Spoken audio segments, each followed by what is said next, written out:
જે પણ વૈષ્ણવ શ્રીમદ ભાગવતનો આશ્રય કરે છે, કારણ વૈષ્ણવ ભાગવત એ કલ્પવૃક્ષ છે. નિકટમાં બેસી અને સાનિધ્યમાં બેસી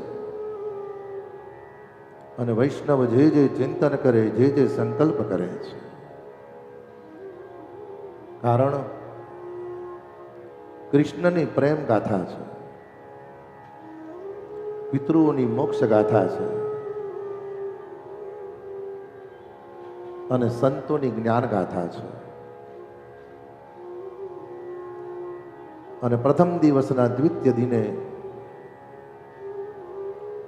શ્રીમદ ભાગવતમાં ભગવાનના દિવ્ય મહાત્મ્યનું દિવ્ય દર્શન છે. અને ગઈકાલની કથામાં દિવ્ય દર્શન કરાયું હતું કે ભગવાન વ્યાસજીની પર્ણકુટીમાં ભગવદ અનુગ્રહથી કે છે શ્રી ગણપતિ ગજાનંદ મહારાજ કી જય. વક્રતુંડ મહાકાય સૂર્યકોટી સમપ્રભ નિર્વિઘ્नं કુરુ મે દેવ સર્વકાર્યેષુ સર્વદા.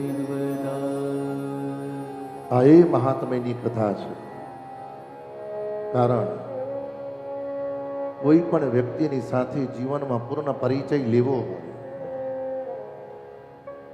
કે કોઈ પણ વ્યક્તિનો જીવનમાં પૂર્ણ પરિચય જોઈએ તો સૌથી પહેલા એ વ્યક્તિનો સ્વભાવ કેવો છે, એનું સ્વરૂપ કેવું છે, એના ગુણ કેવા છે. કારણ કોઈક વાર બહારથી ઘણું સુંદર લાગતું હોય છે ને, સમય આવે ત્યારે ખબર પડે છે કે સ્વભાવની વિચિત્રતા કેવી હોય છે. અને શ્રીમદ ભાગવત એ ભગવાનનું દિવ્ય વાંગમય સ્વરૂપ છે.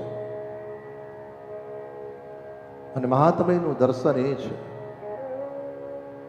કારણ કે પ્રથમ સ્કંદથી દ્વાદશ સ્કંદ સુધી ઠાકોરજીના એક દિવ્ય અંગનું દર્શન છે.